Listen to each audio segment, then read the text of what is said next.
If you spent $1,000 every single day since Jesus was born, you still wouldn't have spent $1 billion. You'd only be at around $740 million.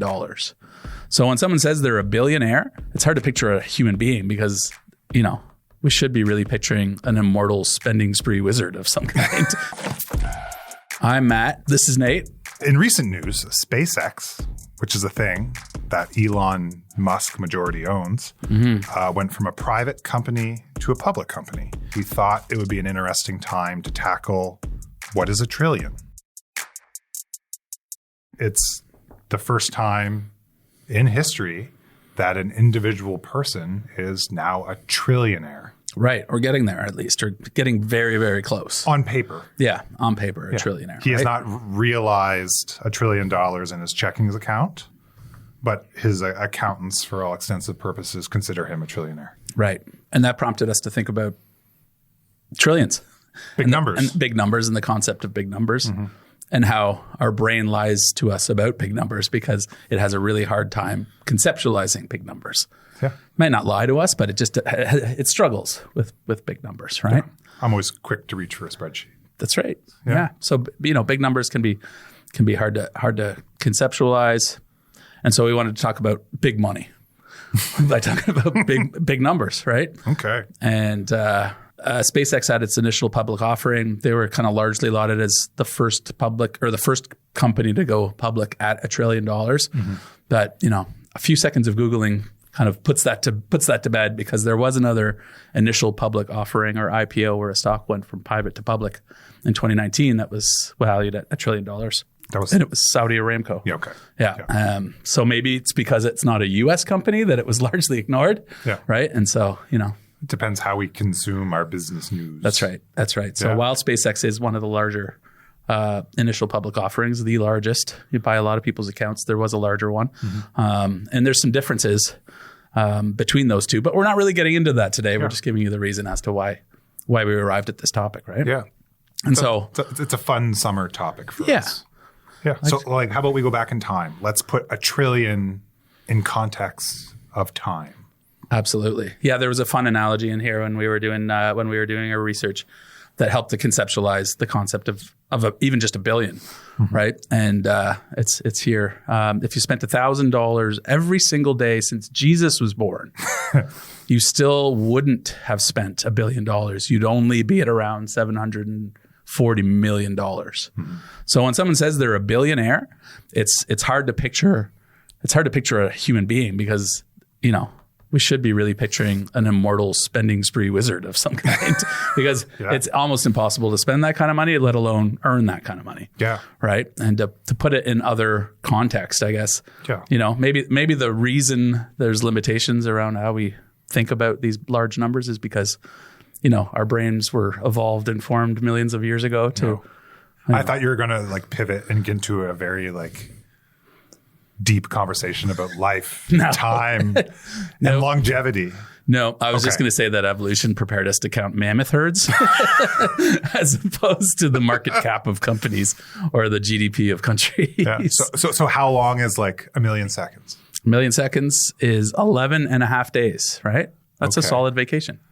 Yeah. You have about a million seconds. So if you times that by 1,000... Right.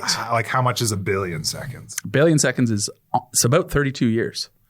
That's a long time. Right. So a huge difference between 1 million and 1 billion, even though the difference is one letter. Yeah. Right. But I guess in context of a human life participating in society, what are the typical things you could do over a 30-year period? Oh my gosh. You could have a career. You could pay off a mortgage. Yeah. You could raise children. They probably won't move out yet, though. Yeah. So that takes about 1 billion seconds. Right. Right. I actually have a poster framed at home that I've yet to put on my office at work. Yes. I have one for you too, actually. I know. It's a little morbid and I like it. Yeah, but it's a poster and it's a grid of squares and it's your life in weeks. Yeah. And every line in this grid represents a year. There are 52 squares along the top and there are about 90 lines of those squares. And so the idea with this thing is you color in each week of your life as life goes on. Yeah. And it helps to throw your mortality in your face every day. That's right. As a reminder not to waste time. Yeah. And to, use our time wisely. So taking it from $1 billion to $1 trillion is mind-boggling. Yeah. So if we go to $1 trillion, how many years is that? So we at $1 billion, about 32 years. It's 31.7 years. At $1 trillion, it becomes 31,700 years. Oh. Right. So going back to the Stone Age or before written human history was ever a thing. So I'm just reading the show notes, and quick math on that is 1 billion times 1,000. There you go. Yeah. You can even write that. I did the math in my head. Pretty good. I just moved the zero. You're advisoring. I'm advisoring, right? The other analogy that's, popular in childhood textbooks is stacking things, right? Yes. So just as a fun thing to do, we could say, $1 million stacked in $100 bills. It's only about 4 inches high, right? Really? Doesn't seem right, does it? That's $100 bills, right? Then what are So it's I have so many 10,000 I have so many bills? thief movies in my head with briefcases of bills. Right. They must all be 20s. They must be 20s. They must be 20s. Yeah, exactly. Okay. They're not using pallets. Okay. Right? So you would have to use pallets for $1 billion. Okay. Because how high? $100 bills stacked, or $1 billion in $100 stacked is 679 feet into the sky, about as tall as the Washington Monument. Okay. Or what's a local monument that we can compare to the Washington Monument? I don't know how tall Citadel Hill is from. It's probably close, actually. Some water from the Halifax Harbor. It's probably about as tall as Citadel Hill. I'd say the Washington Monument and Citadel Hill are probably pretty close, right? Ours is way cooler. Okay. We'll actually fact check that at some point in time. We won't. $1 trillion in $100 bills stacked, one atop the other, is 67 miles high, literally into space. Right. So again, these are hard numbers to conceive of, and it can be very difficult to kind of conceptualize what saving a good amount of money is. If we have conversations with 20-year-olds saving for retirement, and it's really hard for a lot of people in their mid-20s to conceptualize what they're going to need in their 60s. So it's no wonder it's hard for us to conceptualize these kind of numbers, right? Absolutely. Getting back to how this operates within the context of finance. We have multiple trillion-dollar companies in existence today. Yeah, but where were we 10 years ago? We had zero. Oh, okay. There was $0 trillion companies in 2016. The largest company in the world back in 2016 was Apple. Yeah, they were at least halfway there, right? And I think when people, they were about 500 to 600 billion, right? And at that time, people were saying, if they reach $1 trillion, it's time to get out, right? Because the government needs to regulate them. They're too big. They're too big to fail. That's another topic in and of itself. The U.S. has largely stopped persecuting or prosecuting antitrust suits. So you have these giant companies that weren't around before, and maybe that's partly because of the legal situations down in the U.S. and how they're starting to give these large companies more and more leeway. But now, 10 years later, they're over $10 trillion giants. And so among that list is still Apple. Nvidia is probably the most well-known one today, in that, they're in the news in regards to AI chips and how much business they're doing and how much cash flow they're generating. Microsoft, Alphabet, or Google, as most of us know them. Okay, I see Amazon there. Yeah, Amazon, Meta, Taiwan Semiconductor. More computer chips. More computer chips, mostly tech companies, right? Hey, Warren Buffett's there, though. Yeah, Warren Buffett is there. Interestingly, Warren Buffett, who's got a lot of money, has amassed most of his wealth in the last decade. Yeah, and that's a funny thing about compounding, right? Yeah, but we'll tie that back in at the end. We will tie that back in at the end. So let's talk about the S&P 500, which is an industry used to track the 500 biggest companies based on their market capitalization, or their size or their value. Yeah. So how is $1 trillion represented in that index? Yeah. So I guess for context, the largest 500 companies in the world are represented by the Standard & Poor's 500. This is a popular index fund that people invest in. You can buy all 500 companies, by purchasing one index, and then you have diverse exposure to all these companies. I guess a lot of people think just by buying that one index, they've got a diversified portfolio. I've got 500 companies. But the actual index, correct me if I'm wrong, it's weighted on size, right? It is weighted on what they call market cap, which is essentially size. So if you're looking at trillion-dollar companies, how many are hanging out in that index? And how much of that index do they represent? So out of the 500 companies in the S&P 500, depending on the day, because the markets fluctuate every day, there are 10 to 12 companies that are $1 trillion or larger. And so what that does is, if you think about, the largest company at $3 or $4 trillion and the smallest company at maybe $100 billion. I'm not sure exactly how small the smallest company in the S&P 500 is. But what that means is you have an overweight exposure to the largest companies when you buy the index. So by virtue of buying the index, you're actually putting about $4 of every $10 you invest in that index. Oh, in that 10 to 12 companies. In that 10 to 12 companies. So one could argue that's actually kind of concentrated. That's not very diverse. And so this is just a consideration for people thinking that they're diversified by buying one index, right? They are taking into consideration their investing goals, right? Yeah, and their absolutely. time horizon. Yeah. So the total market cap, I guess, of the S&P 500 is somewhere between $65 and $69 trillion, depending on the day. Okay, right. So it's about 80% of all U.S. companies are valued within that index.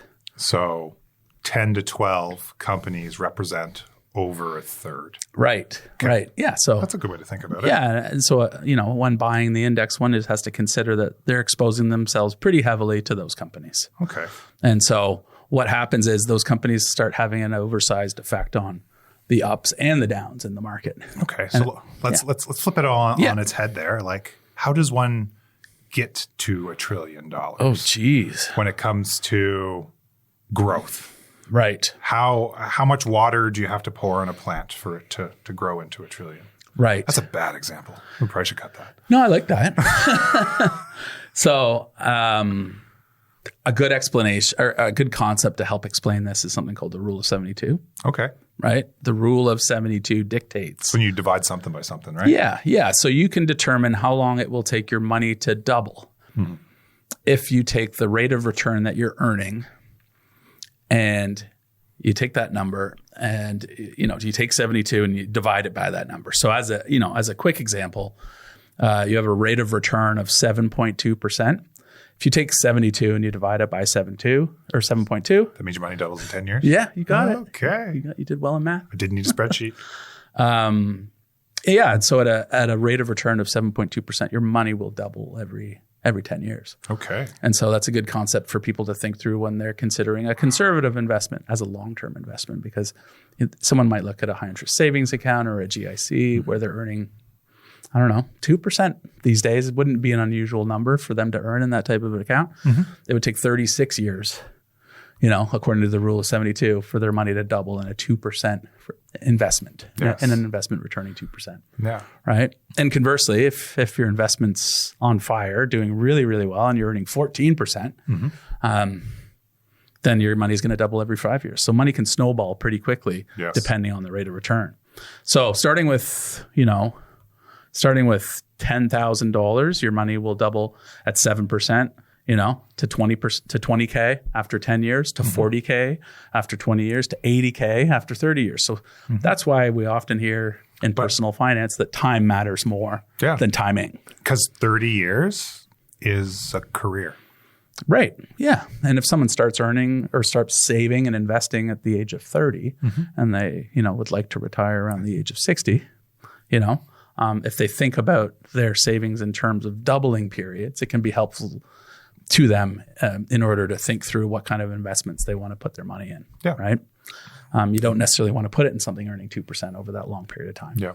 And then there's some fancy math on there when you can index the rate of saving based on how your paycheck grows or doesn't grow. Right. Or as your salary grows, Yeah, it's a good point. Yeah. That's a good point. It's a conversation. You don't necessarily save $25 a paycheck for your whole life. No. Ideally, it becomes a meaningful part of your your household budget. Absolutely. And I mean, it's a conversation that I typically have with younger clients, not even younger clients, all clients that are still accumulating early in the year when we're having sort of the beginning of the year conversation. And these are people that are accumulating funds. It can be really difficult to go from saving, say, $100 a month to saving $500 a month. But if you index or if you just increase your savings rate a little bit every year, then you don't really feel it as much. You'd feel going from $100 to $500 a month. That might break some budgets. I was thinking about this morning a little bit, but because time is your friend when it comes to saving for the future, it can really dictate how much risk that you need to take in order to accomplish your retirement goals or like replacing your earned income when you're ready to transition into retirement, right? Yeah. If you start early enough and you're playing with that rule of 72, you don't necessarily need to take a lot of risk in order to accomplish your goal of retirement. Yeah, for sure. Yeah. For sure. Or conversely, if you're not willing to take a lot of risk because you're risk averse, then your savings rate is the other dial you have to turn. Yeah. But not more often than not, but I see a lot. Hey, I want to retire in 5 years or 10 years. Right. How much do I have to save or how much do I need to earn per year in order to accomplish my goal? Right. And I'm like, ugh, that's gambling. Yeah, absolutely. Yeah, absolutely. There's only, because you only have control over one of those two things. That's got a couple levels, right? You can control your savings rate and have full control over it. Yeah. You can dial it up and down how you want. It's harder to dial your rate of return. Yeah. Because and time is time. Absolutely. Yeah, time is time. We haven't figured out a way to stop time. Yeah. Time travel. Or just augment that in any way. Yeah. Back to the future type thing. But your savings rate is often going to have a larger impact on your long-term savings than the rate of return. This is, I think, this is a dirty little secret of investing in that, what you do is a lot more important sometimes than what your advisor does for you, right? Like the money that you earn and the earning power that you have. Those two things, if you can bolster those somehow, if you can increase your rate of savings, that's going to have a huge impact on your long-term success. Yeah. More so than a lot of other things. Yeah. Right? Instilling good behaviors early on in life tends to increase for a better chance of success, right? Well, yeah. And getting back to what you were saying about the type of risk you take depending on the time horizon, like a lot of people, even if they were to receive a big inheritance or a windfall, they may have been a little uncomfortable with the risk that they were taking up until that point. And then all of a sudden they receive a lump sum of money. And more recently, someone, a client of mine sold a business and he always expressed a little bit of discomfort with his, with the risk he was taking. Yeah. But was always adamant that he wanted to continue taking it in order to grow his wealth. But that's because the majority of the risk he was taking was within his career and within the ownership of that business. Yeah, absolutely. That's a very concentrated bet and you're betting on yourself. Absolutely. So when that changed for him, I think, he had the epiphany. He's like, I don't need to take this. That's the same kind of risk that I have been taking up to this point. Like I can calm down a little bit. Yeah. No, that makes a lot of sense. So let's sort of wrap this up. This is sort of a good summer podcast. Like what are the so what's here? Yeah. One of the so what's is when it comes to growing your money, going from 1 to a trillion, if you will, a lot of the compounding is backloaded. Yes. So, when you're first starting out and you're saving your money and your money's growing, it could be growing at a good clip too, but you're starting from a low base, and from a low base, the results aren't as obvious. And so the first decade or even 2 decades of saving and investing can be a little frustrating because you're not seeing the results that you'd like to see. You're not seeing, your account hit 6 figures as fast as you'd like to see. So, it can be a little bit frustrating. So I think one of the takeaways here is as annoying as it is, this is one of those things that just takes time. Yeah, absolutely. Right. And like the snowball tends to start rolling faster as it gets farther down the hill. Right. Yeah. Going back to Buffett. Warren Buffett, one of the world's best investors, right? Like most of his wealth came after the age of 65. And the man is, well into his, how old's Warren Buffett? Do you know how old Warren Buffett is? I'd say late 80s, but I'm guessing. Let me see. How old is... Another good example of that is, do you ever read the book? I think it's like One Red Paperclip. I have. Yeah. How you take I haven't read it. I heard about it. It's really cool because it's just all about taking a paperclip and trading up into, I think he got all the way to like a family home. Yeah. I think he got all the way to a house for sure. Yeah. Warren Buffett's 95 years old. Okay. Right. I was way. Yeah. And most of his wealth was compounded Over the last, 10 years? over the last, 10, 15 years. Yeah. Right. He's worth roughly, what is this? 147 billion. Mm-hmm. He's one of the top 10 wealthiest people in the world, but most of that wealth came after he was 80. Anyhow, as far as wrapping up trillions goes, don't be intimidated by big numbers, right? We have to understand that compounding does the heavy lifting for a lot of these things, and it happens late in life. No one needs to save $1 trillion for anything. What do you have here? You have a watch your index funds. Do you just mean understand how they work? Well, yeah, I think in the context of these $1 trillion companies inside an index fund, so the S&P 500, there's various index funds that track the S&P 500. It's largely regarded as, a really easy set it and forget it investment. The warning here, I suppose, is it's becoming very, very concentrated in those top 10 to 12 trillion dollar companies. Yeah. So it's not as diverse as it was even 10 years ago. And a lot of people don't know this, but in the years between 2000 and about 2010, the S&P 500 returned to nothing. It was negative. Yeah. There was a big technology company run up in the late 90s. A lot of people made a lot of money, but in the years following that big run up, people made zero money. So there is a kind of a mean reversion that takes hold. Eventually, things get back to normal, and so these periods of huge outsized returns are often followed by periods of low to no returns. And so, something like a global equity index might be more appropriate. What's the saying? Like history doesn't necessarily repeat itself, but it rhymes. But it rhymes. Yeah. Yeah. So I guess the so what there within that is to just understand diversification within your investment goals. That's it. That's it. And you got one more point here. Patience over panic. Yeah. Yeah, that's more about being patient in those early years of saving, right? We all want to get to the big number. We all want to get to the retirement goal. But the graph of exponential growth looks a lot like a hockey stick, and it kind of climbs slowly over time, and then eventually compounding takes hold, and it just kind of hooks up and to the right. Yeah. And so you have to get there. You have to get to that hook up and to the right to enjoy the benefits of compounding, and that happens after a couple decades usually. Yeah. Time is your friend when it comes to saving for the future. That's it. That's all.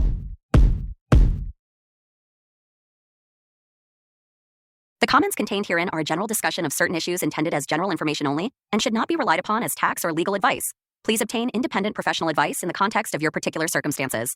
This presentation was prepared by Matthew McGowan and Nathan England CFP for the benefit of Matthew McGowan and Nathan England CFP, mutual fund representative with Evangeline Wealth Management, a registered trade name with Investia Financial Services Inc., and does not necessarily reflect the opinion of Investia Financial Services Inc. The information contained in this presentation comes from sources we believe reliable, but we cannot guarantee its accuracy or reliability. The opinions expressed are based on an analysis and interpretation dating from the date of publication and are subject to change without notice.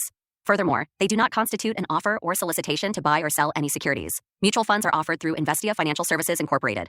Commissions, trailing commissions, management fees, and expenses all may be associated with mutual fund investments. Please read the fund fact sheet or prospectus before investing. Mutual funds are not guaranteed, their values change frequently, and past performance may not be repeated.